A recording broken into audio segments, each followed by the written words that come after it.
Bom dia, estudantes. Bom dia a todos. Vamos começar mais uma aula de bioestatística. Informo a todos que a aula está sendo gravada, tá? Eu vou compartilhar minha área de trabalho aqui para a gente dar continuidade ao curso. Basicamente, a gente teve aí 2 semanas de recesso, vai ter 2 semanas de aula e vai acabar o curso. O curso já está quase no final, né? Então, na aula de hoje, a gente vai lembrar que tem que entregar a lista 5. A lista 5 pode ser entregue até segunda que vem. A lista sobre o capítulo 6, comparando 2 grupos. E hoje a gente vai estudar, vai começar o último capítulo, que é medida de efeito de uma intervenção ou exposição. E tem o questionário da aula de hoje também. Então, o capítulo 7... ele estende os conhecimentos que a gente abordou no capítulo 6. No capítulo 6, basicamente, a gente tinha interesse em saber se, se um tratamento ou uma exposição, se tinha ou não efeito. Por exemplo, se o hábito de beber e fumar, ele acarreta doenças, tá certo? Ou se uma medicação, se ela tinha efeito de reduzir uma doença. Agora, nesse capítulo 6, a gente vai aprender a quantificar isso. Aí vem os resultados interessantes, que é, por exemplo, descobrir quanto que o hábito de fumar, qual que é o efeito na saúde, né? Quanto que aumenta o seu risco de desenvolver uma doença respiratória, por exemplo. Então, a comparação do efeito de uma intervenção, no caso do tratamento, ou exposição ao fator de risco. Vou compartilhar minha área de trabalho aqui agora.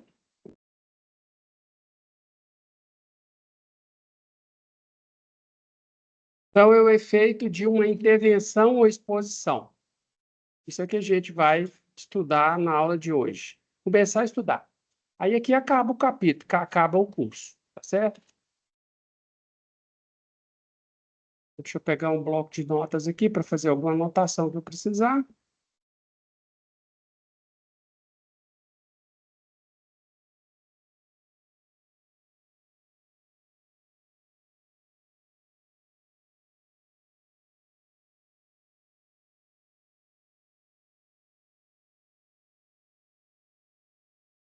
Ok.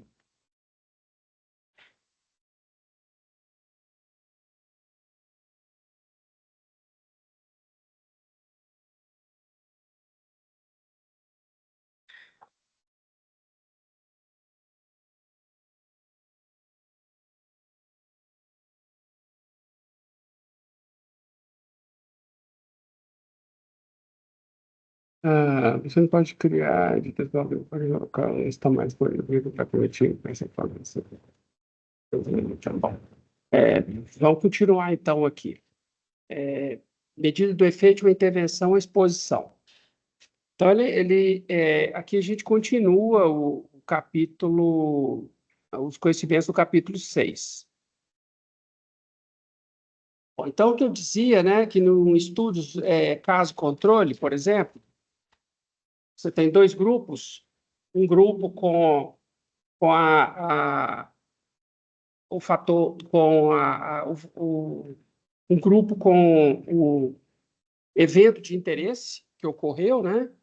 E o grupo controle é um grupo similar que não teve a ocorrência do evento de interesse, né? E aí a gente identifica, né, se o grupo de pacientes com a patologia foi mais ou menos exposto ao fator de risco, certo? Pode ser tanto um fator de risco para piorar a doença, quanto um fator de risco para melhorar. No caso, o fator de risco ele pode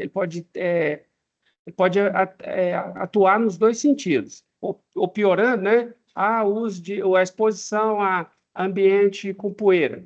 Aí isso acarreta alergias. Então, o fator de risco aí é a poeira.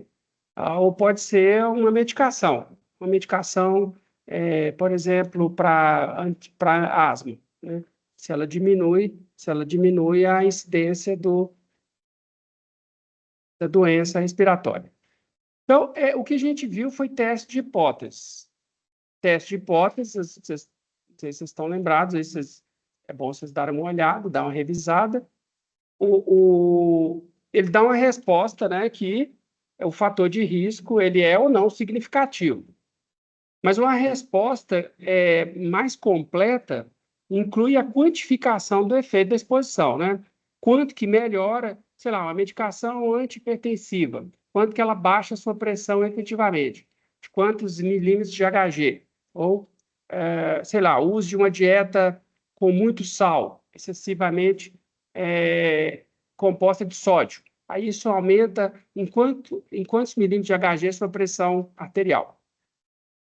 Então, a utilidade da medição do efeito estende-se aos outros tipos de estudos clínicos. Então, não só no caso controle, você tem interesse em saber quantificar o efeito da exposição, quanto nos estudos de coorte e estágios clínicos. Então, caso controle, que você tem dois grupos, verifica um grupo tem a doença, outro grupo não tem, você tenta identificar ali os fatores de risco ou proteção. Aí o estudo de coorte é aquele que você pega um grupo e vai acompanhando ele ao longo do tempo e verifica, né, a ocorrência ou não do fator do evento de interesse. E os ensaios clínicos são aqueles que só relembrando, né, os ensaios clínicos são aqueles que você divide o seu grupo em um grupo que vai receber o tratamento e o grupo que vai receber um placebo. Por exemplo, você está testando uma vacina. Então, você pega dois grupos, né? Um você ensaia com vacina e outro você ensaia com placebo. A diferença do estudo de coorte e ensaios clínicos, isso aqui é bastante importante que vocês saiam do curso dominando isso, é que o estudo de coorte você vai acompanhando ao longo do tempo sem fazer nenhum tipo de intervenção específica, né? Já o ensaio clínico você acompanha durante o tempo também, mas você divide num grupo que vai receber o tratamento, vai receber a vacina, e outro grupo que vai receber uma injeção de placebo. Poxa, mas que maldade, né? Ensaiar alguém com placebo, mas tem várias justificativas para isso. A gente já falou isso aí em aulas passadas, né? O fato de você estar recebendo um tratamento que você não sabe se é o efetivo ou se é o placebo, no caso de uma vacina, vai fazer que você evite assumir o comportamento de risco, por exemplo. Se você souber que você está tomando a vacina, você já fica mais relaxado com exposição à doença, né? Então, por isso é que é importante no ensaio clínico você não saber se você está experimentando o tratamento ou se você está experimentando um placebo. A gente já discutiu isso bastante aí. Então, olha bem, esse exemplo 7.1, níveis plasmáticos de vitamina A. Foi avaliado o nível plasmático de vitamina A em 47 crianças diabéticas com idade entre 0 e 12 anos. O interesse era conhecer o nível sanguíneo da vitamina A nesse grupo, né? Em termos estatísticos, o objetivo é conhecer o nível médio, MI, da distribuição do nível sanguíneo da vitamina A em crianças diabéticas. Nesse caso, a média é o parâmetro de interesse. Então, a gente basicamente estuda 3 parâmetros aqui, que é a média, a gente às vezes vai estudar mais. A gente vai estudar a média, vai estudar desvio padrão, vai estudar a diferença entre médias e proporções. Eu acho que são os que a gente vê nesse curso. Então, a teoria estatística ela tem soluções para a estimação de parâmetros. Você pode estimar a variância, que a gente estudou lá no capítulo de estatística descritiva, né? E proporção. Média, variância, desvio padrão, raiz quadrada da variância, desvio padrão e proporção. E média, né? Então, assumindo N valores observados, x1, x2, xn, a gente tem esses estimadores aqui, ó. Se você somar todo mundo, quer dizer, a vitamina A, se eu quiser saber a vitamina A média de crianças diabéticas de 0 a 12 anos, eu vou tomar o nível de vitamina A de todo mundo e dividir pelo número de pessoas. Isso vai dar uma estimativa que a gente chama de estimativa pontual. Estimativa pontual do nível médio de vitamina A. E o desvio padrão, você vai calcular a média, né, o x barra aqui, depois você vai fazer a diferença de todos os valores em relação à média, elevar ao quadrado, divide por n menos 1. A razão de você elevar ao quadrado é que se você calcular os desvios médios em relação à média, vai dar sempre zero. A média é aquele valor em torno do qual os valores se distribuem. Então, você eleva todo mundo ao quadrado e divide por n menos 1, né? Ou você pode usar a equação, você pode usar essa equação aqui, né? Fazer as diferenças, ou pode fazer a soma de todos os valores elevados ao quadrado, menos o quadrado da soma, dividido por n, isso tudo dividido por n menos 1. Essa equação aqui, ela é melhor, é mais fácil. Ela é mais fácil no sentido, eu vou escrever aqui, no sentido de que você faz menos contas. Então, é a equação mais fácil de usar. Essa equação aqui. Então, o intervalo de confiança é uma extensão desse conceito de valor médio, né? Eles agregam informação de variabilidade aos estimadores pontuais. Então, para construir o intervalo de confiança, a gente vai partir do resultado conhecido da teoria estatística. Se você pegar a média de uma amostra e subtrair da média da população, dividir pelo desvio padrão sobre a raiz de n, isso vai seguir uma distribuição T com n menos 1 graus de liberdade, que está disponível lá na tabela 5. A tabela 5 eu deixei disponível para vocês aqui, né? Ela tem aqui a distribuição T do estudante, essa distribuição aqui, ó. A distribuição T, ela vai dar para os graus de liberdade, ela vai dar a probabilidade de você estar numa faixa de valores aqui. Tá? Depois a gente vai voltar nessa tabela 5 aí, de novo. Tá? Esse resultado aqui, ele é bastante interessante, porque ele tem muitas aplicações práticas. Tá? A partir dele, a gente constrói o intervalo de confiança. Sim? Pois aqui a gente está definindo em termos matemáticos. A gente não conhece a média da população. Aí você fala assim, poxa, mas que droga de resultado. Mas isso, se você conhecesse a média da população, dá para você mostrar que se você pegar a média de uma amostra da população, subtrair da média da população e dividir pelo desvio padrão da amostra sobre o tamanho da raiz quadrada do tamanho da amostra, isso vai seguir a distribuição T do estudante. A distribuição T do estudante, ela parece a distribuição normal. Ela é centrada no valor zero, e a única coisa diferente da distribuição normal é que, pelo tamanho da amostra, ela vai ficando mais ou menos bicuda. Se você tiver uma amostra grande aqui, ó, N grande, aí ela dá mais bicuda. Se você tiver uma amostra N pequena, ela dá mais distribuída. Tá certo? Então, você não consegue calcular a média da população. O que a gente consegue é estimar a média de uma população baseada numa amostra. O que esse resultado aqui ele serve é o seguinte: se você conhecesse a média, você poderia dizer que a média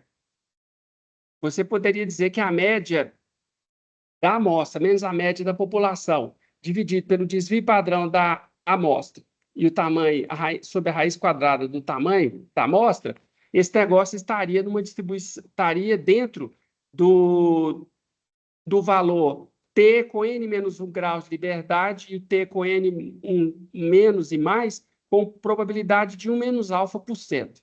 Tá? Então, o que ele está dizendo aqui é o seguinte, aqui, ó. se você conhecesse, se você conhecesse a média da população, então você poderia dizer, né, que a média da população menos a média da amostra, menos a média da população dividido pela raiz quadrada S sobre a raiz quadrada de N, que ela estaria nesse valor aqui, ó, Tn menos 1 com a área alfa do lado de cá, sobre 2, e a área alfa sobre 2 do lado de cá. Estaria no Tn menos 1 sobre, com alfa. Isso aqui com N menos 1 graus de liberdade. N menos 1 graus de liberdade. Grau de liberdade é o tamanho da amostra menos 1. Tá? Então, olha bem, eu estou dizendo que essa área aqui dentro, ó, ela é 1 menos alfa.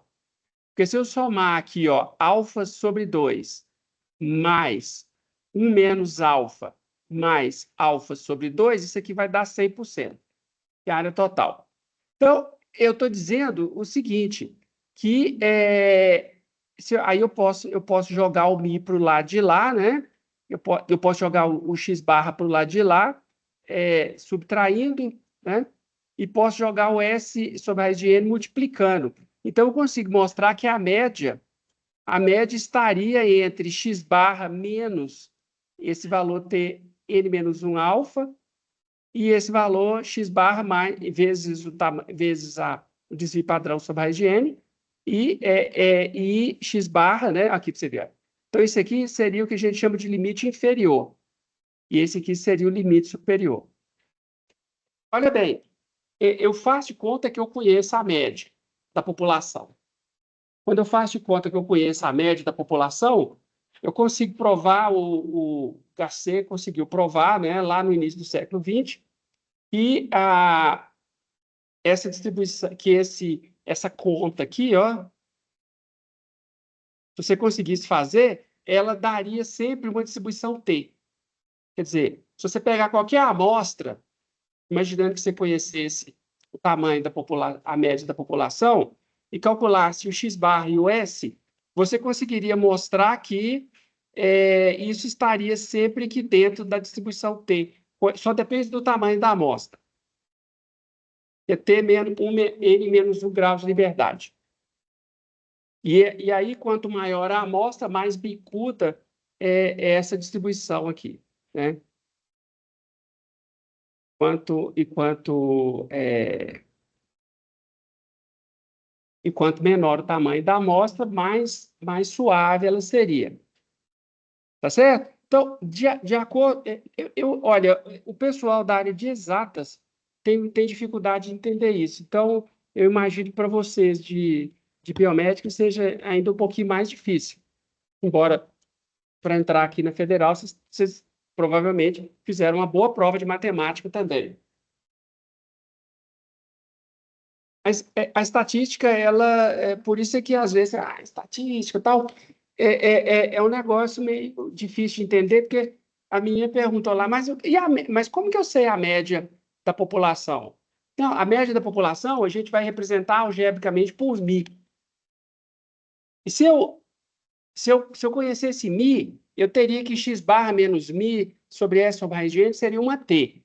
Então, como eu sei que seria uma t, eu posso definir limites aqui na t que deixa a alfa sobre 2 de um lado, alfa sobre 2 de outro. E aí, na prática, 1 menos alfa aqui, ó, a gente usa igual a 95. Então, eu vou pegar uma área central aqui da t, que vai representar 95% de probabilidade. E essa área aqui vai representar 2,5%. 2,5% de um lado, 2,5% do outro. Então, olha bem, aí eu consegui criar um intervalo. Olha bem, o intervalo ele só depende da amostra. Isso aqui é bacana. O matemático lá ele mostrou isso. Aí, então, a gente consegue definir o que a gente chama aqui, ó, limite inferior e limite superior do intervalo de confiança. Daí desse limite dessa teoria que a gente tem os valores de referência nos testes laboratoriais. Quando você pega lá seu exame de colesterol, aí vai falar, a faixa de referência é de tanto a tanto. Aí você vê se você está fora da faixa de referência ou não.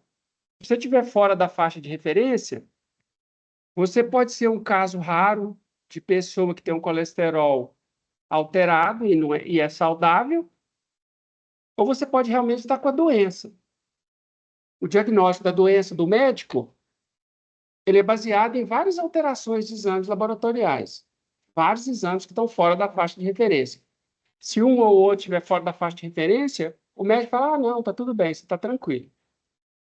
Tá certo? Então, é para você ver aqui, ó, vamos imaginar lá que eu obtive dessas crianças aqui, ó, dessas 47 crianças, eu medi a vitamina A de todas elas. Tá certo? Então, olha lá, aí eu medi e fui lá e calculei a média aritmética simples. 25,5 microgramas por decilitro de sangue. Então, o que ele fez? Quando para definir esse x-barra aqui, ele somou todas as medidas obtidas e dividiu por 47 lá, porque eram 47 crianças. Tá? E depois ele calculou o desvio padrão. O desvio padrão, ele calculou como sendo a raiz quadrada do somatório dos xis ao quadrado, eleva todo mundo ao quadrado e soma, menos os xis somados, e aí soma e eleva ao quadrado, dividiu aqui por 47, e dividiu isso tudo aqui por 46. E aí tirou a raiz quadrada disso. Isso aqui, gente, vocês podem ter que fazer na mão. Na minha época, quando eu estudei, você tinha que fazer isso à mão. A gente tinha calculadora que fazia só as 4 operações. Você pode jogar isso no software estatístico, tipo Excel, que ele já faz isso tudo para você. Você entra lá, a gente estudou aqui como que você entra com os dados no Excel, né? Você colocaria todos os dados numa coluna, depois você poderia ir lá e pedir o Excel para calcular a média para você e o desvio padrão. E aí, baseado na média e no desvio padrão, ele vai conseguir calcular o intervalo de confiança aqui para a gente, ó. Essa equação aqui, vocês vão ter disponíveis na hora da prova, essas equações. X barra menos o percentil da distribuição T, multiplicado por S sobre raiz de N, isso aqui é o limite inferior, e o X barra mais o percentil da distribuição T, S sobre raiz de N, daria o limite superior, tá certo? Então, eu já sei quanto que vale o X barra, tirei da amostra. Descobri lá quanto que vale o S, descobri da amostra. A amostra tem tamanho 47, então vou tirar a raiz quadrada de 47. Só falta eu descobrir o percentil da distribuição T. Então, a gente vai construir um intervalo de confiança de 95, que é o intervalo de confiança mais usual na área científica. Tá certo? 95%. Então, eu vou pegar o intervalo que vai pegar a área aqui, ó, acumulada de 5%. Então, eu pego na tabela 5 a 5, os 5% com 40 graus de liberdade, porque ele vai aqui de 1, 2, 20, depois ele vai de 30, 10 em 10. Então, ele tem 40, de 40 ele pula para 60. Aí você pega o percentil mais próximo aqui, né? Que é o de 40. Você conseguiria achar o percentil exato no Excel, usando a função inversa da distribuição T. Na verdade, não, é a acumulativa da distribuição T. Então, você poderia achar exatamente o de 47, que você vai ver que vai ser praticamente, o de 40, tá certo? Então, olha bem, eu vou pegar aqui o N-1 graus de liberdade, né, 46. Aqui o alfa, eu vou pegar 5%. Tá certo? E aqui eu vou calcular o T, N-1 graus de liberdade, alfa. Né? Então, o que eu vou fazer? Eu vou pegar a distribuição T aqui, e vou pegar a inversa da distribuição T. Eu vou pegar a função estatística aqui, ó, a inversa da distribuição T, eu falei que era direta, mas é a inversa. A inversa da T aqui, ó, a inversa tem várias distribuições, inversa da distribuição T. Então, eu entro com a probabilidade. Aí eu vou ter que fazer um truquezinho aqui, que é o seguinte: para descobrir no Excel, eu vou ter que fazer um truquezinho que vai ser esse aqui. Eu estou procurando esse valor aqui, ó, Tn-1 com alfa, sendo que o alfa aqui vale 0,025. Então, olha bem, se essa área ali vale 0,025, essa daqui vale 1 menos 0,25, que é 0,975. Então, vou pegar essa área cumulativa aqui, né? Então, eu vou pegar ali 1 menos o alfa dividido por 2. Graus de liberdade, vou pegar aqui a inversa, graus de liberdade, a 2. Aí ele já vai me dar ali, tá vendo? Ele me deu 2,12. Oi? Porque eu tenho a área e eu quero descobrir a abscissa, o pontozinho na escala X. Então, eu tenho que usar a inversa, tá? Se você tiver a abscissa e quiser descobrir a área, então você usa a função direta, tá certo? Cumulativo. Então, olha para você ver, deu 2,01. Aqui, se você aproxima, deu 2,02. Então, vai ser aproximadamente a mesma coisa. Então, 25,5 foi a área, foi a média. O T, eu vou aproximar o T de 40. Então, ó, se eu pegar o T de 40, aí eu vou encontrar 2,02, que é justamente esse valor aqui. E ali, se eu usar 3 casas decimais, aí ele vai dar exatamente o valor da tabelinha lá para a gente, ó, 2,021. Tá certo? Então, olha lá, ó. Aí eu encontro que o valor verdadeiro, ele tem alta confiança de estar entre 23 e 28. Pessoal, eu não espero que vocês consigam interpretar isso corretamente, mesmo porque o pessoal que faz estatísticas tem um curso de graduação em estatística, que só estuda esses métodos. Eles têm dificuldade de interpretar isso também. A interpretação aqui não é de que a vitamina C das crianças vai estar entre 23 e 28, não. O valor verdadeiro, o Mi. Né? O Mi aqui, ó, é o valor que a gente está tentando estimar. Tá? O que nós estamos dizendo aqui, a interpretação é um pouco diferente. A interpretação é a seguinte: esse procedimento que a gente acabou de usar, que é pegar uma amostra, calcular a média, calcular o desvio padrão, calcular o percentil da T, fazer essa continha, esse valor, ele retrata a média verdadeira com 95% de confiança. Isso quer dizer que se eu repetir esse experimento 100 vezes, 95 vezes, a média, esse intervalo, ele vai retratar a realidade. A média vai estar realmente ali dentro. Tá certo?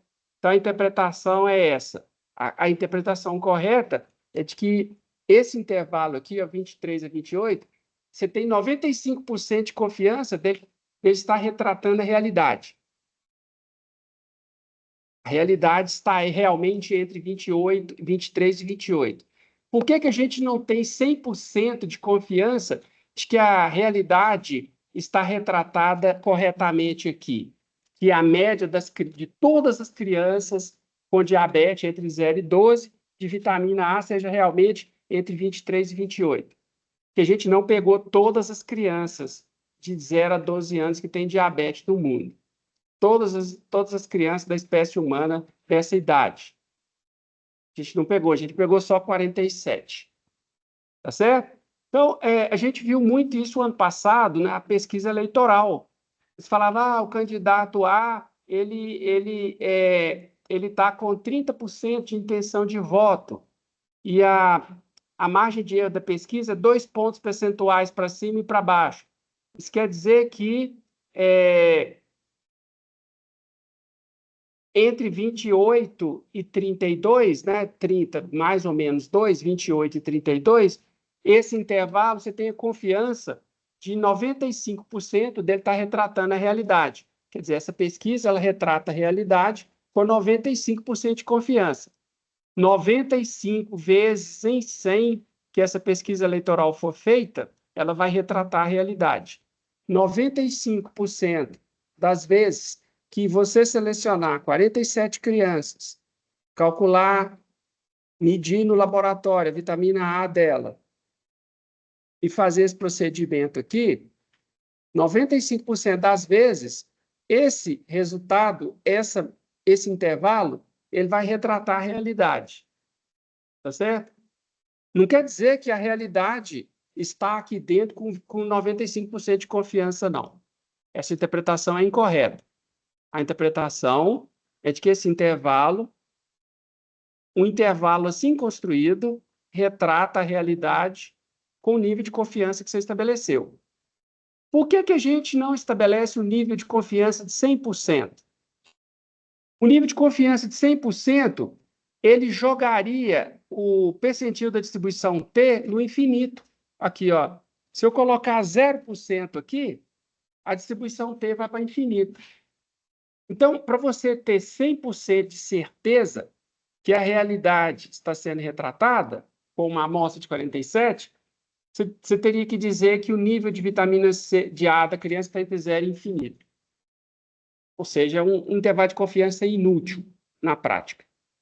Tá? Então, você prefere adotar a postura de estar 95%, certo 95% das vezes. Aí, gente, é por isso que a gente vê, às vezes, a ciência ela se contradizer. Igual, quando eu tinha a idade de vocês, o ovo era considerado um alimento ruim para a saúde, que desequilibrava o nível de colesterol do sangue. Então, a gente podia comer 1 ovo, 2 ovos por semana. Hoje, os ovos já estão reabilitados. É considerado uma fonte importante de proteína, melhor até do que você consumir muito carboidrato. Então, em vez de você comer uma fatia de pão de manhã, é melhor você comer ovo, porque ele tem proteína, vai te sustentar, vai te manter dentro do peso e nutrido. Pode ser que daqui a alguns anos o ovo seja condenado novamente. Isso vai acontecer na medida que você vai coletando dados. Então, quando você coleta dados, a sua conclusão muda. Aí você assume aquela conclusão, né? Sei lá, você testa uma vacina, e aí você identifica que ela é eficaz. Aí você começa a distribuir a vacina. Aí, se o número de casos da doença continuar alto, aí você falou, opa, pode ser que o nosso ensaio clínico tenha sido enviesado, pode ser que ele tenha sido poluído ali, contaminado por alguma análise, um erro de análise. Então, vamos voltar e reanalisar essa vacina. No caso da Covid, por exemplo, eu lembro que foram publicados estudos clínicos dizendo que a vacina era eficaz, que tinha sido desenvolvida. Aí depois vieram uns resultados dizendo que tinha uma incidência de AVCs. Então, aí, ó, segura as vacinas aí, parece que elas dão AVC. Aí mais dados foram coletados e eles identificaram que, na verdade, a proporção de AVCs entre os vacinados era menor do que a proporção de AVCs em quem não tinha vacinado. Então, a vacina, na verdade, era um fator protetivo do AVC. Aí voltou a tomar a vacina de novo. Tá? Então, a ciência, às vezes, ela vai e volta, porque os resultados eles te conduzem a uma conclusão, depois eles te conduzem à conclusão oposta. Tá certo? Então, claro, aí você tem um intervalo de confiança que retrata a realidade com aquele nível de confiança. Isso não quer dizer que a probabilidade do valor verdadeiro estar ali dentro é 95. Isso quer dizer que a probabilidade de que esse procedimento retrate a realidade é 95. Quer dizer, então nós estamos pensando em todos os intervalos de confiança que a gente for construindo aí ao longo da vida da gente. Ok? Então, o alfa, ele não pode ser zero. O menor que a gente usa é 1%, né? A gente usa 1% ou usa para construir intervalos de... Na verdade, a gente usa 0,5% aqui para construir intervalos de 99% de confiança. Ora bem, vocês viram aqui o que aconteceu? À medida que se eu aumento o nível de confiança, eu vou fazer aqui, ó. Eu vou inserir, esse resultado é interessante, é interessante a gente analisar. Então, aqui vai ser o IC. Vamos estudar um pouco os ICs aqui. Aqui é um IC, ó, intervalo de confiança. Então, a gente calculou ele aqui, ele deu 25,5 menos o T aqui, vezes 8,5, isso tudo dividido pela raiz de 47. Esse aqui, então aqui o alfa 0,025. Oi? É 8,5, né?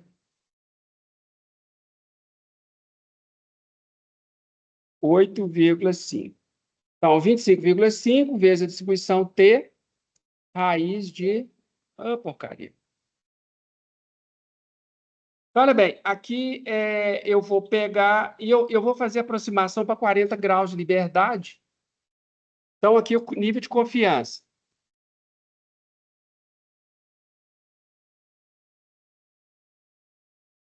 O nível de confiança, 95%. Então, o que é o alfa? O alfa é o nível de confiança, 1 menos o nível de confiança dividido por 2. Aqui, ó. 1 menos o nível de confiança, isso tudo aqui dividido por 2. O que eu divido por 2? Que eu deixo 2,5 de um lado, 2,5 do outro e 95 no meio. Então, aqui eu tenho o intervalo de exatamente aquele intervalo ali. 23,6, que é aproximadamente 23, né? 22,6. Agora eu vou fazer o outro aqui, que é o positivo. Então, eu vou colocar os dois com uma casa, zero casas decimais, para ficar igualzinho. Eu vou colocar uma casa decimal aqui. Então, ele deu 23,0 ali, eu não entendi por quê. 25,5 menos o T, com 40 graus de liberdade, 5%. Deu aproximadamente o que a gente calculou ali. Tá certo? Então, olha bem o que vai acontecendo aqui. Ó. Isso aqui que eu quero que vocês percebam. Nós aproximamos por 40 graus de liberdade. Dividido ali por 47, beleza. Então, olha bem, se eu aumento o nível de confiança, o alfa diminui. O alfa diminuindo, a distribuição T aumenta. Ela fica, olha bem, se você diminui a área aqui, ó, no cantinho, essa área aqui, aí a abscissa vai aumentando. Aí o intervalo de confiança, ele fica mais largo, olha para você ver, de 21,8 a 29. Se você pegar a amplitude do intervalo de confiança, a semi-amplitude. A semi-amplitude é a diferença entre o máximo e o mínimo dividido por 2. Então, na verdade, eu posso entender... Aqui, eu posso entender a média. A média é 25...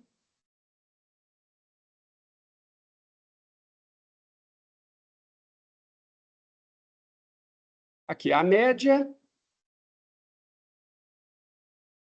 é mais ou menos o erro de estimação. Tá certo? A média vale quanto? A média vale 25,5. Então, se você pegar a média mais ou menos o erro de estimação, dá o intervalo de confiança aqui, ó. Tá? Ok? Ok, se você pegar 25,5 menos 3,7, vai dar 21,8. Se você pegar a média mais o erro, então dá 29,5.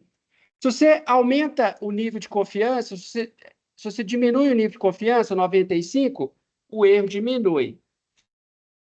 Então, tem alguns estudos que tratam nível de confiança de 90%.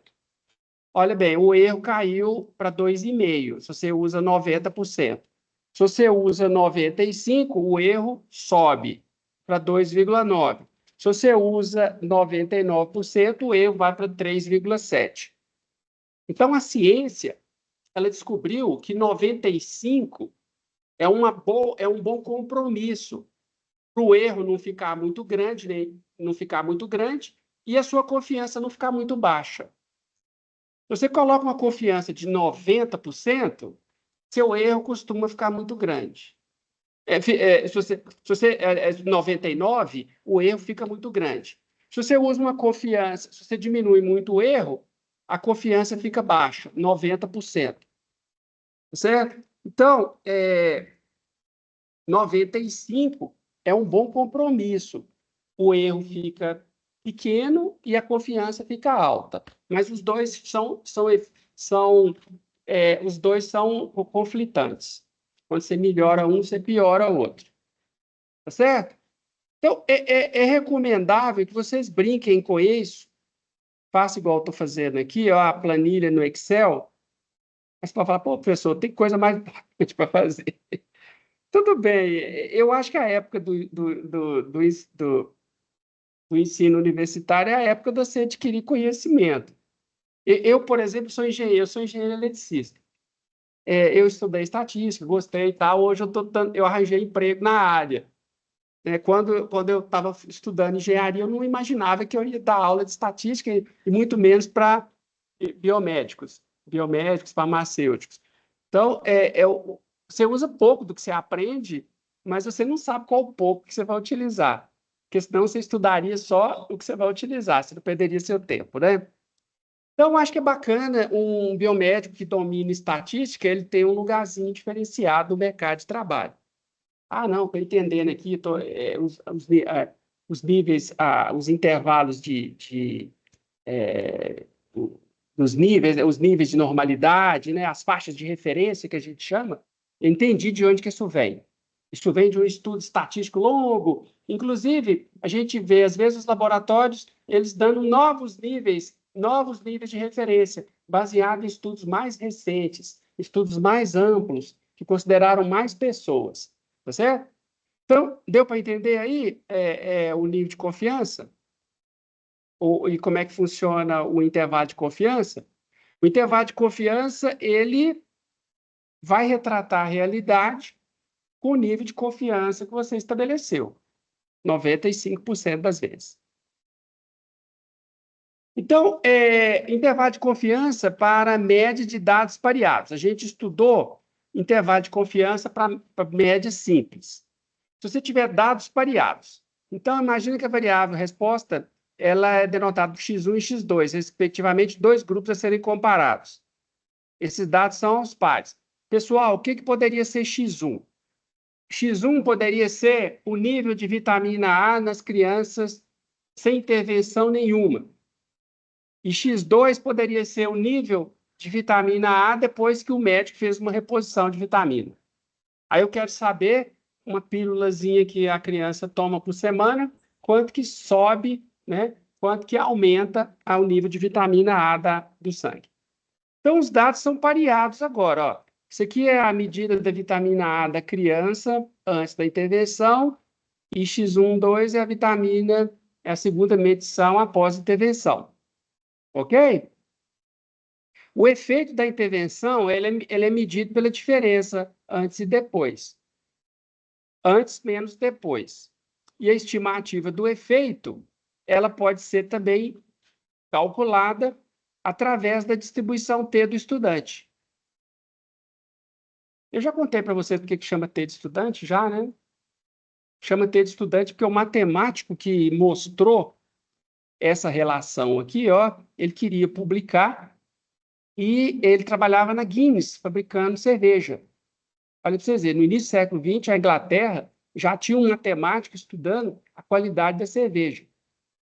Então, você vê por isso que a diferença, né, desses países do primeiro mundo aí. O quanto que eles estavam na nossa frente. Imagina, no início do século, o Brasil era uma roça, né, um fazendão. Lá já tinha um matemático estudando a qualidade da cerveja. E ele descobriu isso, queria publicar e não queria que as pessoas utilizassem as cervejarias concorrentes. Então, ele falou, um paper aqui, um artigo científico de um estudante. Aí ninguém deu muita bola para aquilo durante algum tempo. Claro que aquilo não ficou escondido muito tempo, né? Então, a conspiração durou pouco. Toda conspiração, ela é revelada cedo ou tarde. Aí, hoje, todo mundo usa a distribuição T dos estudantes, do estudante. Então, pela distribuição T, você consegue calcular o intervalo de confiança da diferença. E aí, a única coisa um pouquinho diferente aqui, nada, né? O desvio padrão das diferenças. Você calcula as diferenças para cada indivíduo, antes e depois você calcula lá a média da diferença e o desvio padrão da diferença. Olha para você ver o resultado da avaliação de redução da pressão intraocular. Pessoas que têm pressão ocular alta dos olhos, né, glaucoma, e se for, é uma condição que, se não for tratada, acarreta cegueira, vai acarretando cegueira progressiva. Você vai perdendo a visão lateral, periférica, até a pouco você não enxerga nada. Então, é bastante importante o uso de medicação que baixa a pressão intraocular. Aí mitiga os efeitos da pressão alta nos olhos. Então, ela é medida em milímetros de Hg para pacientes usando estimolol e placebo. Quer dizer, isso é uma pessoa que não utilizou nada, a pressão foi 22. O timolol foi 18. Então, teve um desvio menos 4. Isso quer dizer que o negativo é redução. Quando você pega o antes menos o depois, se der negativo, é porque o depois reduziu. Então, teve aqui um efeito redução de pressão intraocular, que é justamente o que ele está buscando. E aí, então, ele calculou os desvios lá para todo mundo. 22 para 18, 25 para 20, todo mundo reduziu a pressão. Aí deu, mas você sabe que reduz, mas você quer saber de quanto que reduz. Isso é muito importante, inclusive, para você estabelecer dosagem. Quantas vezes por dia que ele vai usar, quantas gotas que ele vai tomar. Então, é interessante você quantificar. Reduz? Sim, reduz. A gente já descobriu isso no capítulo 6.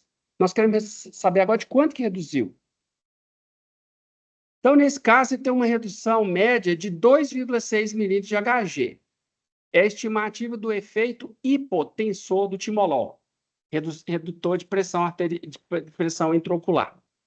Além disso, tem o desvio padrão, né, que você pegou você pegou aqui 26, que é o valor, que é o desvio, a soma, né?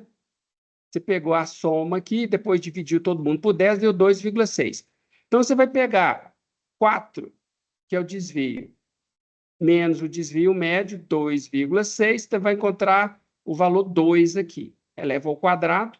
Então, eu peguei o desvio, menos 4, menos o desvio médio, que é 2,6, elevei ao quadrado.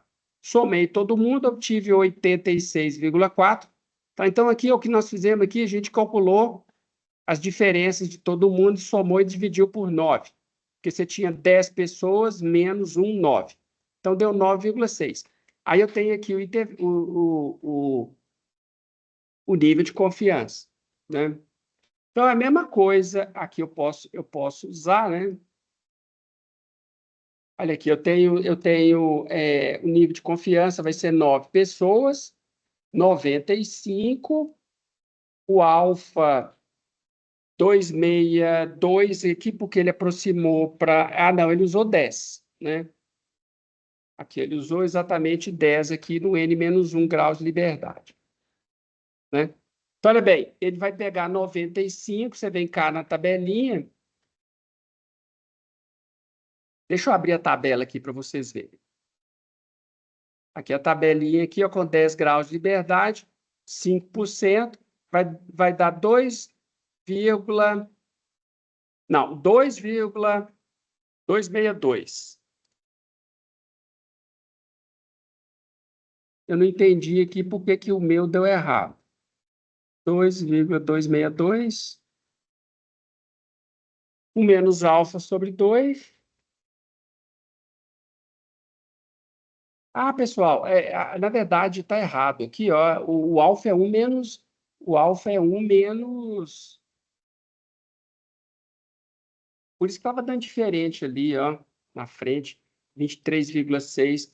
O alfa é 1 menos o nível de confiança. Agora, isso aqui que é alfa sobre 2, ó. TN aqui, ó.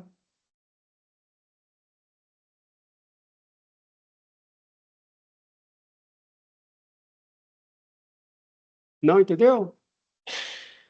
Não, mas é por causa do. Porque o negócio é o seguinte: o intervalo de confiança ele é bilateral, né? Então, aqui, ó. Aqui, olha aqui para você ver, eu vou explicar aqui, ó. Então, aqui você tem a distribuição T, de acordo? Ela é centrada em zero aqui. Aí você quer deixar alfa sobre 2 no meio. Aqui, ó, daqui até aqui, você quer deixar 1 menos alfa. 1 menos alfa é o nível de confiança. O mais usual aqui é o 95.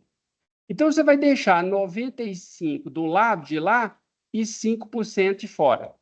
E aí você usa 5% de cada lado, dividido para cada lado. Então, olha bem, aqui quando você vai calcular o acumulado, esse pontinho aqui, ó, você usar o acumulado, você usa o 1 menos alfa mais alfa sobre 2. Então, você usa 1 menos alfa mais alfa sobre 2. Você usa essa área. Ah, professor, mas você não estava usando até esse ponto aqui? Sim, mas esse ponto aqui ele é simétrico ao ponto lá de cá. Então, para achar esse ponto, eu posso pegar como referência o menos infinito. Menos infinito, então, vai ser o menos alfa, que é a área intermediária, mais alfa sobre 2. Então, aqui, ó, se você fizer essa conta aqui, você vai encontrar 1 menos alfa sobre 2. Que aqui você vai ter 2 alfa sobre 2, menos com menos, mais, então vai 1 menos alfa sobre 2. Então, quando você for calcular aqui, você calcula o 1 menos alfa sobre 2 cumulativo. Tá certo? Então, aqui nós achamos exatamente o 262, ó. E agora o exemplo anterior deu certinho também, né? 2,21, 23,028. É porque estava errado aqui meu alfa sobre 2 lá, tá? Meu alfa, eu estava colocando aqui alfa sobre 2. O alfa, o nível de confiança, é 1 menos alfa. Então, o alfa é o nível de confiança menos 1. Tá? Olha aqui para você ver, ó. 1 menos alfa, nível de confiança. Tá certo? Então, se você pegar 1 menos o nível, você vai ter o alfa. Foi o que eu fiz aqui, ó. 1 menos o nível tem o alfa. Tá? Então, olha bem, aí eu tenho aqui o efeito da... Eu tenho o efeito aqui, né? A média minha foi... Aí eu coloco a média aqui, né? Que é menos 2,6. E o desvio padrão é raiz de 9,6.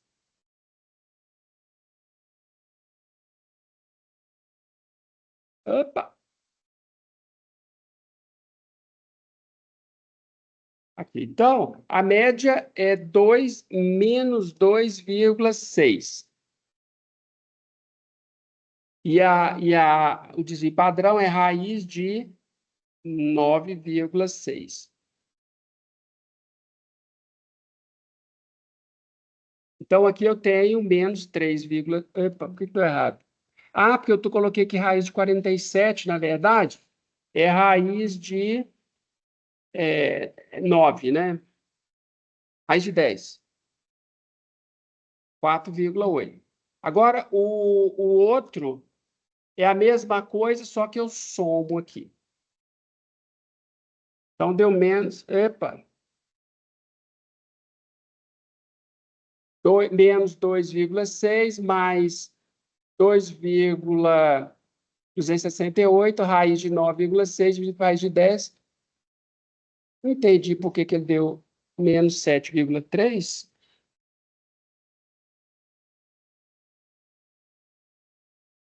O que está dando errado aqui? Ah, sei.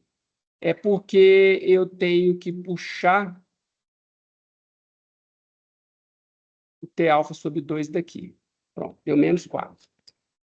Olha para vocês verem que interessante. O nível de pressão, então, ele está ele está reduzindo entre menos, ele está reduzindo de 0,4 a 4,8. Tá certo? Então, a gente consegue mostrar que ele tem um efeito redutor. O que aconteceria? Não é o caso aqui, mas vamos imaginar que ele reduzisse, na média, só 2. O que iria acontecer? Se na média ele tivesse reduzido só 2 aqui, ó, em vez de 2,6, ele tivesse reduzido só 2. Seu intervalo de confiança, ele ia ter um menor valor negativo e um maior valor positivo. O que isso aqui quer dizer? Isso aqui quer dizer que a droga ela pode tanto ter efeito de redução quanto de aumento da pressão arterial. Então, ela seria uma droga inútil, porque ela não teria um efeito redutor garantido. Tá certo? Porque o zero está contido no IC. Isso aqui, pessoal, se a gente, em vez de ter encontrado 2,6, se a gente tivesse encontrado um efeito redutor só de 2. Então, se a gente tivesse encontrado um efeito redutor só de 2, por que eu não poderia afirmar nada? Porque a minha amostra está muito pequena e meu intervalo de confiança, ele conteve o valor zero. Quando você constrói um intervalo de confiança e ele contém o valor zero, isso significa que o efeito é nulo, porque o zero está contido, tá certo? Então, é uma droga que, não sei, o zero está ali dentro, ela pode não ter efeito nenhum. No caso aqui, não foi o que aconteceu, né? No caso aqui, ela teve um efeito garantidamente positivo. Garantidamente positivo. Tá certo? Ah, professor, se eu quisesse um intervalo de 99% de confiança. Olha bem, se eu tivesse um intervalo de 99% de confiança, o intervalo não seria conclusivo. Se você quiser estar 99% das vezes correto, se você quiser ter uma confiança de 99%, se você quer que a realidade seja retratada 99% das vezes, então você não indicaria essa medicação como redutora de pressão. Olha bem, se eu uso 90%, 99% de confiança, a droga é ineficaz. Se eu uso 95%, ela é eficaz. Ela é eficaz ou não é eficaz, afinal de contas? Aí é que está, né? Com 95% de confiança. Se você disser que ela é eficaz com 95% de confiança, você vai estar utilizando um valor que é bastante típico na ciência.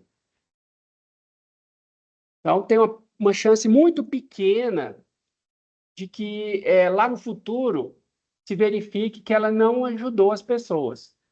As pessoas que usaram a medicação desenvolveram glaucoma de todo jeito. Pode ser que isso aconteça. Mas, no momento, parece que ela é eficaz. E aí você pensa assim, eu ponho essa medicação em uso para as pessoas se beneficiando dela, ou eu faço estudos mais prolongados? Aí é melhor, com 95% de confiança, é melhor você deixar as pessoas utilizarem a medicação. Elas já vão usufruir dela. E você continua coletando dados.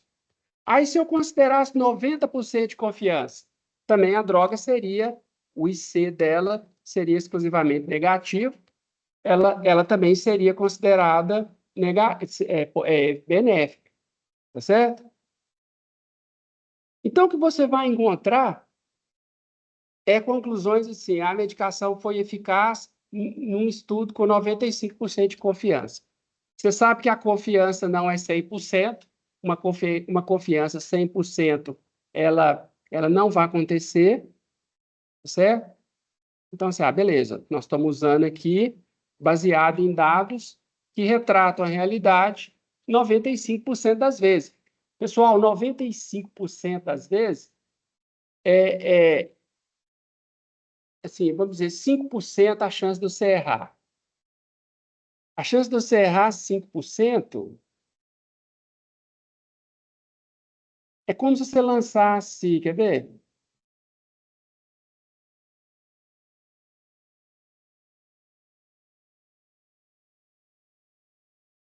É como se você lançasse uma moeda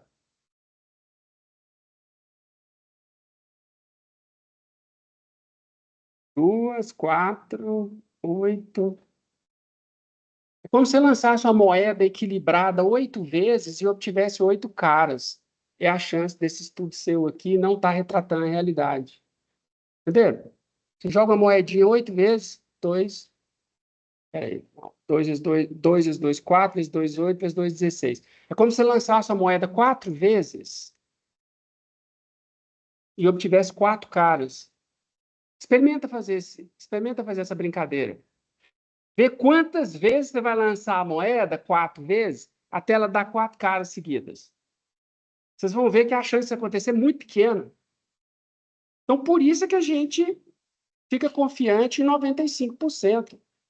A gente vai estar errado só quando a moeda der 4 caras consecutivas. Isso é raro, isso é muito raro de acontecer. Tá certo? Bom, se você tiver amostra independente, o cálculo anterior ele vai ser um pouquinho diferente. O que são amostras independentes? A amostra dependente é aquela que você aplicou o placebo na pessoa e viu a pressão ocular, intraocular. Depois você aplicou o timolol e viu a pressão intraocular. Então, você tem a mesma unidade amostral observada 2 vezes, na mesma pessoa. Tem certos experimentos que você não consegue fazer isso. Você não consegue fazer os 2 tratamentos na mesma unidade amostral. Então, você consegue fazer o tratamento numa pessoa, num grupo, e o tratamento no outro. São os estudos de coorte, o estudo clínico aleatorizado. Imagina, você aplica vacina numa pessoa, aí você aplica o placebo em outras pessoas. Porque a partir do instante que você aplicou a vacina na pessoa, não dá para você desvacinar ela mais, né? Porque ela já adquiriu a imunidade. Então, não dá para você. E muitas vezes, se você aplicar o placebo na pessoa e ele contrair a doença, ele já adquire imunidade. Então, não dá para você testar a vacina nele, porque ele já tem imunidade, ele já está imune. Tipo, por exemplo, cachumba. Você tem uma vez só, aí você adquire imunidade. Como é que você vai testar a vacina de cachumba e quem já teve cachumba? Então, não dá certas situações, você não consegue independência de amostra. Eu vou testar vacina contra cachumba em certas crianças e placebo em certas crianças. E aí eu vou ver a incidência de cachumba nelas. Aí eu não consigo voltar atrás e trocar. Então, eu não consigo criar paridade na amostra. Então, tem várias situações que isso não é possível. Então, aí você tem que ir lá nos matemáticos, eles desenvolveram como que você faz para amostras independentes. É a mesma distribuição T, só que ela é com N1 mais N2 menos 2 graus de liberdade. Então, se você testou em 10 pessoas e testou em mais 10 pessoas diferentes, então você vai encontrar 10 mais 10, 20, menos 2, 18 graus de liberdade. Então, aumenta os graus de liberdade quando você tem a amostra independente. Tá certo? As observações do primeiro grupo com N1 elementos são x1, x21, etc. E as do segundo grupo são x12, x22, etc. Então, as estimativas do efeito entre grupo é a diferença das médias. Então, a gente usou ali, né, a diferença de média, dividindo ali o denominador pela raiz da soma das inversas dos tamanhos amostrais. E na hora de calcular o desvio padrão, você pondera o desvio padrão total pelos tamanhos amostrais ali. Você calcula o desvio padrão de uma amostra, o desvio padrão da outra, soma os dois ponderados pelo tamanho da amostra. Isso aqui, se as amostras forem de mesmo tamanho, obviamente N1 menos 1 e N2 menos 1 vai dar a mesma coisa. Tá? Amostras podem ser do mesmo tamanho, mas não precisa de ser. E o intervalo de confiança que você vai construir vai ser essa equação aqui. Ó. Esse aqui é o limite inferior e esse aqui vai ser o limite superior. Assim, é interessante, é importante você entender o que nós estamos medindo, qual a conclusão que você está tirando, mas não é tão importante as equações. As equações estão em softwares estatísticos. Você pode contratar, se você estiver trabalhando nessa área, você pode contratar um estagiário da área de exatas, falar, calcula os intervalos de confiança para mim aí, ó, as equações são essas. Aí ele faz lá no Excel, bonitinho. Você não precisa de, talvez, meter a mão nessa massa se não é a coisa que você gosta de fazer. Mas aí você sabe, pelo menos, mandar fazer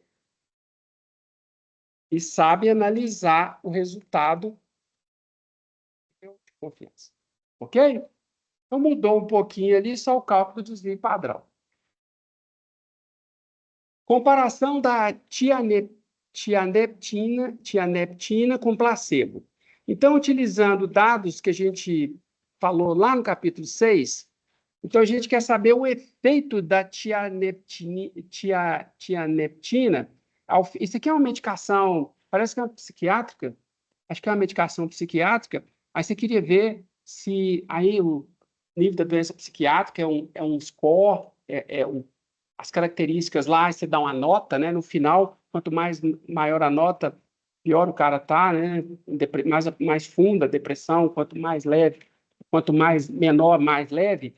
Então, você quer saber se a tianeptina, se ela reduz, eu acho que é isso mesmo, eu não estou me lembrando bem, não, mas eu acho que é um exemplo de droga psiquiátrica. Deixa eu constar rapidinho aqui, mas eu acho que é 6,6.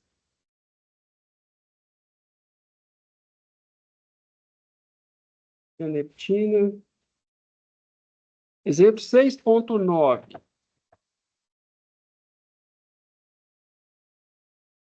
É isso mesmo. Pacientes. Aí tem os scores, né? As notas. Tem as notas. E aí não tem. Uma vez que você ministrou a tianeptina na pessoa, aí você teria que esperar muito tempo para testar com placebo. E imagina uma pessoa que está em sofrimento psiquiátrico, você, subme- você su- su- você suspender a medicação e receitar um placebo para ela, assim, para ela piorar de novo, você medir o efeito. É uma coisa que, eticamente bastante discutível, né? Então, vocês entenderam por que não dá para fazer grupo pareado nesse caso?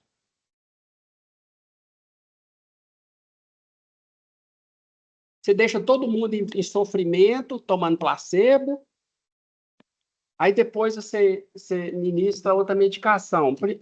Você vai perder aí duas coisas, né? Você vai perder a chance de melhorar a qualidade de vida da pessoa e vai aumentar seu estudo, né? Porque você vai ter que testar todo mundo com placebo. Depois, testar todo mundo com a tianeptina. Ao passo de você testar as duas em paralelo, você reduz o tempo de pesquisa pela metade. Então, aqui faz todo sentido você tratar os dados como não pareados, certo? Eu espero estar fazendo sentido no que eu estou falando aqui. Se não tiver, vocês podem me perguntar. Então, aí a gente vai lá e calculou o score médio, né, do grupo placebo, está mais alto, tá vendo? O score está mais alto. E o score médio do grupo com a tianeptina. O efeito o efeito foi positivo. Então, isso quer dizer que baixou o score, reduziu o score da pessoa. Reduzir score é bom, né? Então, o efeito aqui, o desvio padrão ponderado, a gente calculou ali, né? Que tinha um grupo que tinha 15 pessoas e outro que tinha 16.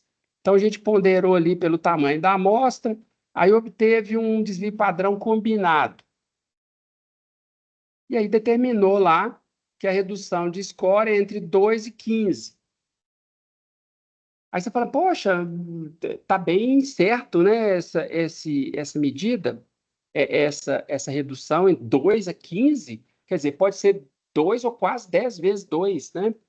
Por que será que deu esse intervalo amplo desse jeito? Ele é positivo, isso quer dizer que a redução é efetiva. Mas por que será que esse intervalo deu grande desse jeito? Porque a amostra acabou que foi pequena, né? Se você arranjar mais pessoas, talvez o tempo demorasse muito.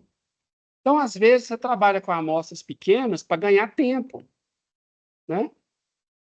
Aí você já ganha tempo, ó, já vimos que o efeito é positivo. Aí depois você vai estudando lá para saber exatamente qual é a redução, uma estimativa mais precisa da redução. Tá certo? Eu acho essa parte do curso bem interessante. Pena que a gente teve essas 2 semanas de ato aí, que deixa a gente, às vezes, meio perdido, né? Ah, meu Deus, que para mim lá atrás, tem 3 semanas já que nós início. Bom, então, o efeito, a gente viu só variáveis contínuas. Variáveis que são medidas, né? Agora, e medidas e variáveis dicotômicas. Variável dicotômica é aquela que é sim ou não. Sim ou não, falso, verdadeiro, curou, não curou, sobreviveu, não sobreviveu. Tá certo? Então, essas variáveis dicotômicas, elas ocorrem também em estudos clínicos. A gente viu lá, né? A pessoa pegou a doença, pegou a Covid, não pegou a Covid. Os estudos caso e controle também, e os de coorte. Vocês conseguem identificar bem essas diferenças, né? Coorte, caso e controle e clínico. Então, essa tabela 7.3 aqui, ela apresenta uma distribuição teórica com proporções de pacientes segundo a ocorrência do desfecho investigado, por exemplo, a doença, né? Adquiriu a doença, não adquiriu a doença. P1 é a proporção dos que apresentam a doença entre os expostos. Então, vamos imaginar aqui, ó, que o P1 é quem apresentou a doença tendo tomado a vacina. E P0 é a proporção dos que apresentam a doença entre os não expostos. Esse que não foi exposto à vacina, ele tomou placebo. E P é a proporção de expostos ao fator de risco. Então, no caso de teste de vacina, está todo mundo exposto a tomar, a contrair a doença. Dos primeiros testes para vacina de Covid, ele era feito com profissionais da área de saúde, que era aquele pessoal que estava ali exposto à doença até mais do que a população geral, tá certo? Então, olha bem, o fator exposto não exposto, aqui você tem a presença, vai ser a proporção da doença vezes a proporção dos que. Aqui, ó, o P1, né? Vai ser P vezes P1, onde é, P1 é a proporção dos que apresenta. É só um minutinho.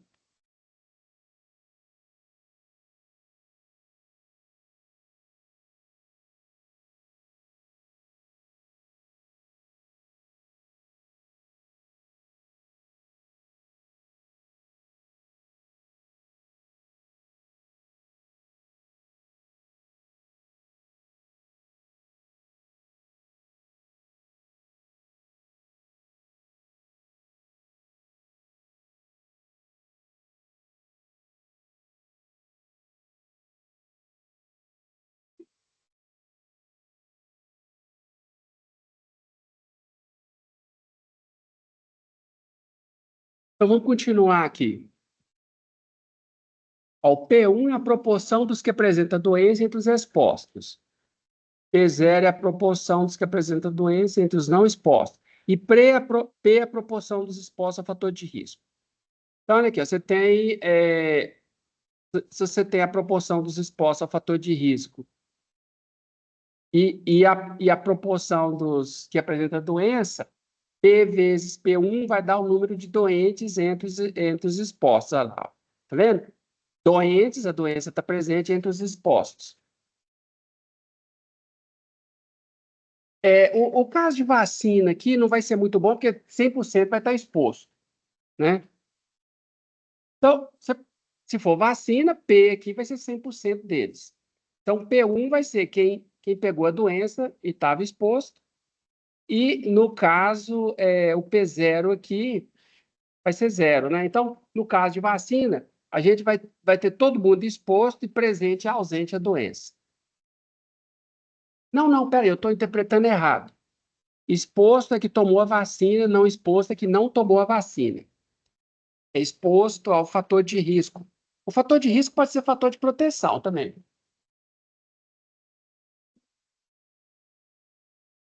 Não, no caso da vacina aqui, não é não é todo mundo que está exposto ao risco, não. Ao fator de risco, não. Pois é, não exposto é quem, aqui, ó, não exposto é quem tomou placebo. E P é quem tomou a vacina. A proporção dos que tomaram a vacina. Aí vai pegar Covid algumas pessoas que tomaram vacina. A gente espera que a maioria seja ausente. E a gente espera que a proporção de quem não tomou vacina, quem tomou placebo, que tenha mais Covid. De fato, eu mostrei para vocês que era 90 pessoas das testadas pegaram Covid sem vacina. E 5%, e 5 pessoas só é que pegaram Covid tendo tomado a vacina teste.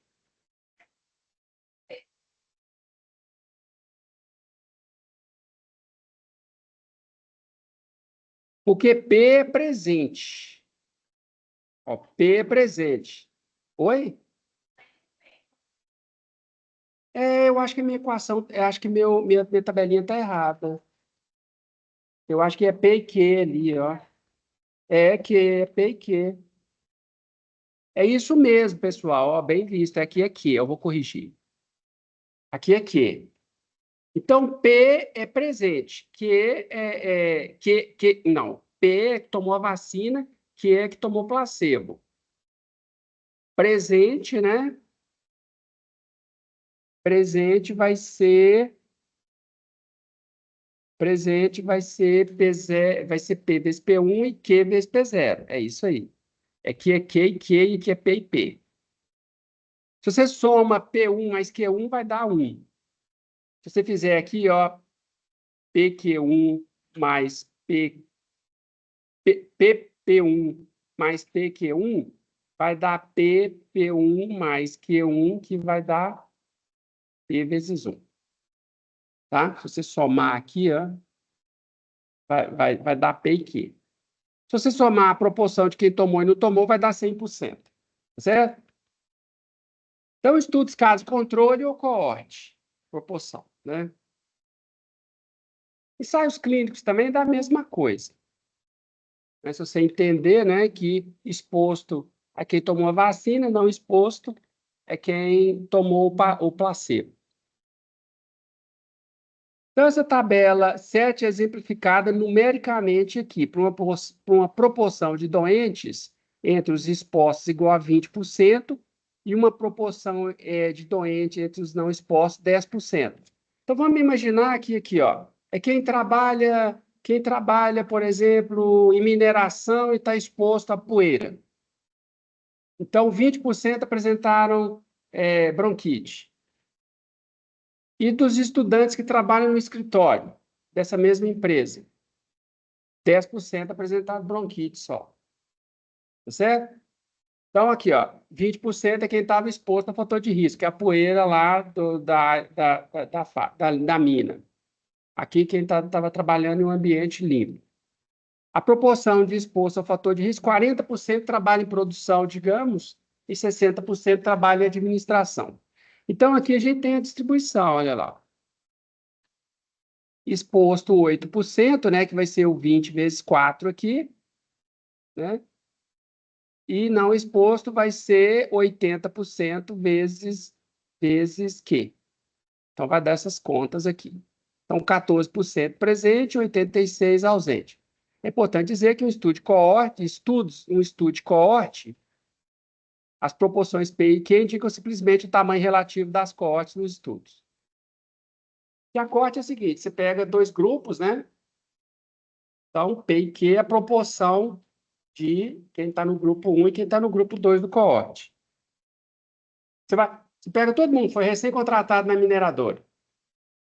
Aí você pega um grupo que vai trabalhar exposto à poeira e outro grupo que não. Mesmo usando EPIs, usando aqueles equipamentos de proteção individual. E o outro grupo trabalha no ambiente naturalmente limpo. Aí você vai vendo ao longo do tempo, né? A ocorrência da bronquite asmática, por exemplo. Tanto em estudos tipo caso-controle quanto de corte, os dados amostrais são usualmente apresentados dessa forma padrão aqui, né? Você tem lá A, B, C e D, exposto presente, não exposto presente, exposto ausente, não exposto ausente. N que é o tamanho total do seu caso-controle, do seu coorte. A diferença entre o caso-controle e o coorte é qual? O caso-controle, você já estuda lá na frente o fator, o evento de interesse tendo ocorrido. Tá? Isso é bastante importante, que a gente vai precisar disso lá na frente. Tá? Então, um estudo que você já conhece o desfecho. Esse é o estudo de caso-controle. Aí você quer ver se o desfecho é diferente em dois grupos. Quais são os fatores que aumentam o desfecho. Coorte, não. Coorte, você parte do zero, sei lá, são funcionários recém-contratados, eu vou ver evolução de doença ao longo do tempo. Tá certo? Então, nos estudos de coorte, a gente fala em risco relativo. Então, a gente pensa nas razões como P1 e P0 como medida de exposição ao fator. Essa razão é denominada risco relativo. É a proporção de quem desenvolve o desfecho, sujeito ao fator de risco, dividido por quem desenvolve o desfecho não exposto ao fator de risco. Aqui, por exemplo, P1 é quem faz uso de tabaco, por exemplo. Aí eu quero ver a ocorrência de asma. Esse aqui é o grupo que desenvolve a asma sem ter fumado. Então, o risco relativo aí é o que a gente define quando você tem um estudo de coorte. Um estudo que parte de dois grupos, um exposto e um não exposto, e você vai deixando o tempo transcorrer até a ocorrência ou não do fator do evento de interesse. Então, esse risco relativo ele pode ser estimado por essas proporções aqui, ó, A sobre A mais C, B sobre B mais D. Você vai colocar seus dados nessa forma aqui, ó. Então, você vem cá, programa no Excel, você programa no Excel a tabelinha e depois você vem cá e calcula o risco relativo. Quando você estiver falando de caso-controle, você vai falar de razão das chances. Quando você fala de estudo de coorte, você fala de risco relativo. Certo? Então, aqui, lembrando de novo, no capítulo 7, a gente está estudando, a gente está quantificando os efeitos. Então, vamos ver aqui o efeito preventivo da aspirina. Testou-se o efeito protetor da aspirina, ingerida em dias alternados, na mortalidade devido a doenças cardiovasculares, em um ensaio clínico aleatorizado, duplo cego, que envolveu 22.071 médicos americanos. Desses, 11.037 receberam aspirina ativa e 11.034, aproximadamente o mesmo número, receberam placebo. E aí você observou 139 infartos no grupo que tomava aspirina e 239 no grupo que tomava placebo. Então, eu tenho uma estimativa de risco relativo, né?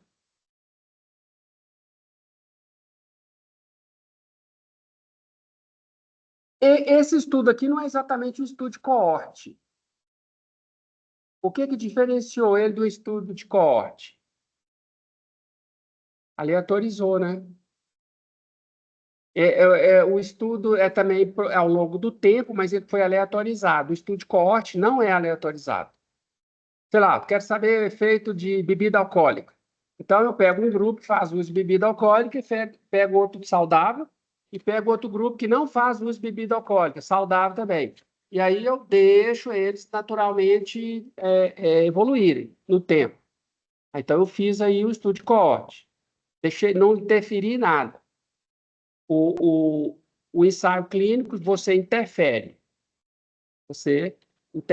no grupo. Um grupo você testa uma terapia e no outro a outra, no caso aqui, placebo. Então, aí eu tive a estimativa de risco relativo, né, de 59%. Isso quer dizer que o uso da aspirina reduziu quase 60% o infarto, né?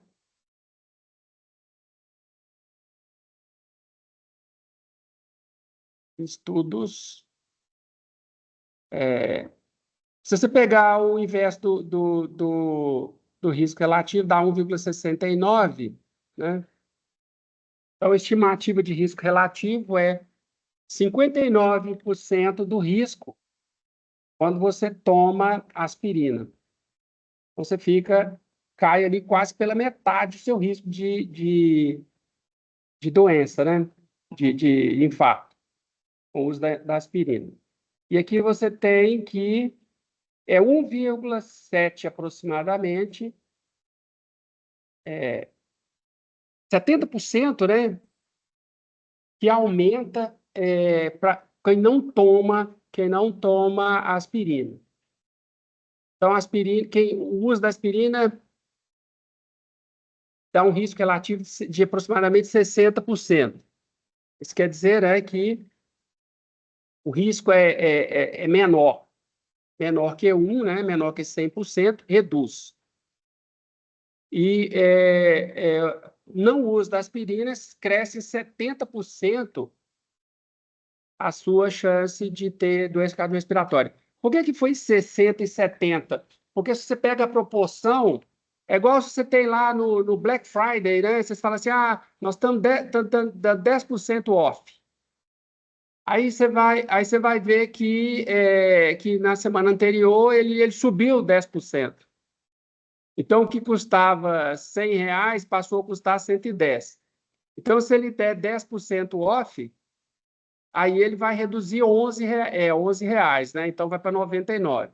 Então, se você subir 10% e baixar 10%, você não ficou no preço, você não ficou no preço normal, não, né? Porque 10% de 100 é 10, mas 10% de 110 é 11. Então, se subiu 10% da semana anterior e baixou 10% do Black Friday, você ainda ganhou, você ainda teve desconto efetivo.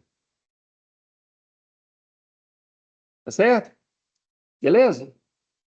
Eu vou falar de razão das chances na aula que vem para não misturar as duas coisas. E aí eu falo de razão das chances. É diferente razão das chances de risco relativo. E aí, o que a gente tem mais aqui na homepage do curso para fazer? A gente já está. Oi? Pois é, aqui, a listinha, lista 5, é só lembrar, né? Dá para entregar até na segunda-feira. A lista 5, a gente já discutiu ela de cabo a rabo, vocês olhem ali. Oi? Ih, não vai dar tempo de eu fazer ela hoje, então. Como? Toba 4? 5, 4. Nossa, eu achei que eu tivesse falado. 5, 4? Ah, 5A. Tô com um caroço de abacate no ouvido aqui, não tô ouvindo bem, não. 5A aqui. 9 indivíduos do sexo masculino sadios, com idade média de 21 anos, participaram voluntariamente de uma pesquisa que o objetivo era verificar se a alcalose respiratória induzida por hiperventilação voluntária aumenta a capacidade física avaliada pelo tempo de corrida de 800 metros. Nesse estudo, os 9 indivíduos participaram da corrida de 800 metros com 2 momentos. Um deles em condições normais, sem hiperventilação, e no outro, a hiperventilação voluntária. Sabe o que é hiperventilação voluntária? Você respira aqui, aí depois corre. Aí você dá uma hiperventilar. A gente faz isso muito para mergulhar. Você respira várias vezes, hiperventila, depois mergulha. Vamos ver se a hiperventilação, se ela tem algum efeito. Vou expressar em termos estatísticos as hipóteses de interesse a ser testadas pelo pesquisador.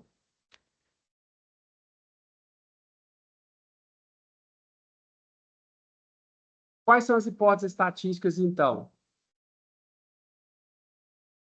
Aí, eu vou olhar aqui.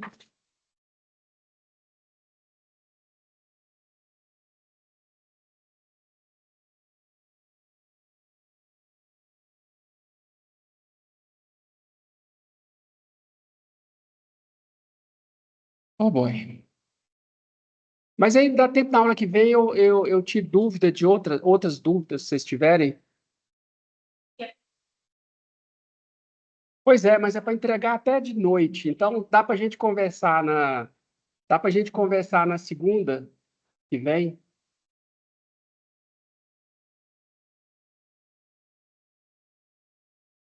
Ou então vamos ver aqui. O teste estatístico expressa em termos estatísticos as hipóteses de interesse a serem pesquisadas, a serem testadas pelo pesquisador.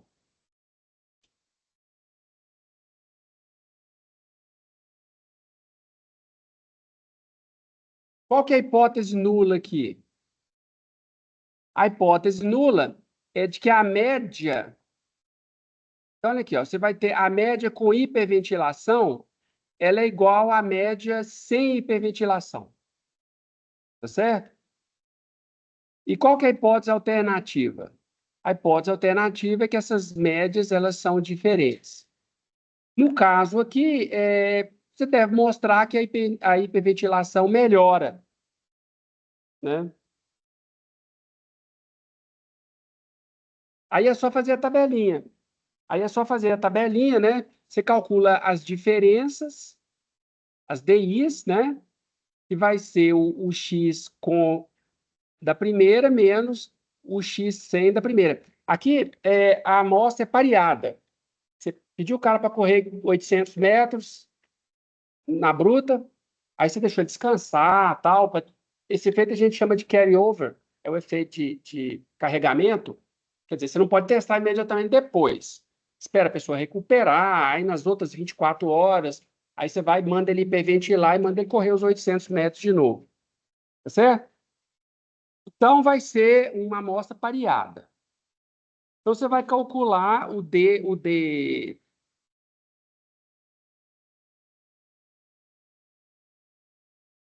você vai calcular os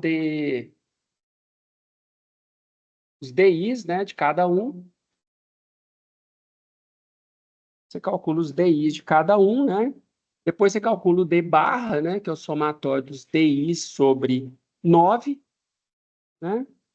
E calcula os desvios padrões, o SD. que vai ser o somatório de cada desvio, menos o d barra ao quadrado, isso aqui tudo dividido por 9 menos 1. Aí você tira a raiz quadrada disso aqui tudo. Tá certo? E aí você vai fazer um teste, né? Você vai calcular o TP, né?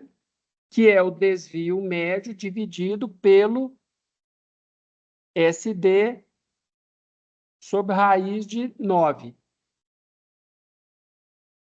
Aí você vai calcular esse valor aqui, e aí nós vamos comparar esse valor. Nós vamos comparar esse valor com, né, com T de n menos 1 graus de liberdade, alfa sobre 2. Então, você vai pegar vão ser 9 pessoas, menos 1, 0,05. Então, você vem cá olhar na tabelinha, né? Na aula que vem vai dar tempo da gente ainda olhar isso, né?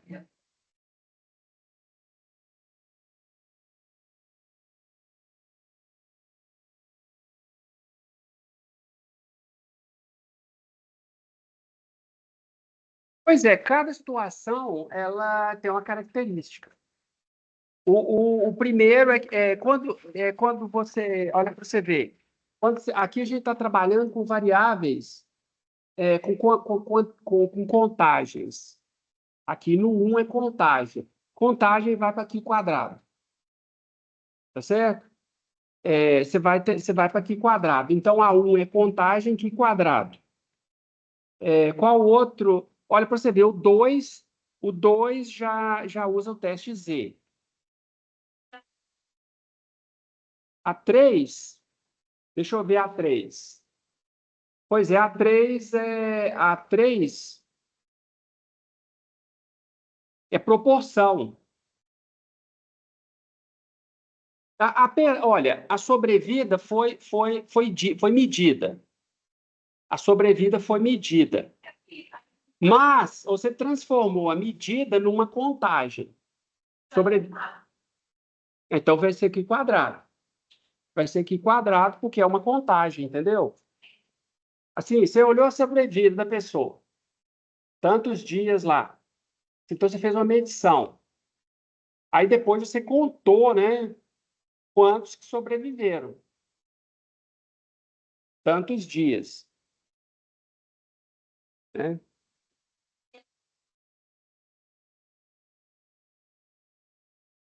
Qual que... Não, essa é proporção. Não, essa não é dicotômica, não. Essa é medida. Ela é medida, medição, né? Variável contínua, né? Essa daqui, ó, ela vai usar o teste T. Que aqui você mediu o tempo que a pessoa gastou para fazer os 800 metros de corrida. Tá certo? Então, nesse caso aqui, a gente usou o teste T. Aí você vai comparar ali o teste T com você vai comparar a estatística de teste com o T 8 graus de liberdade.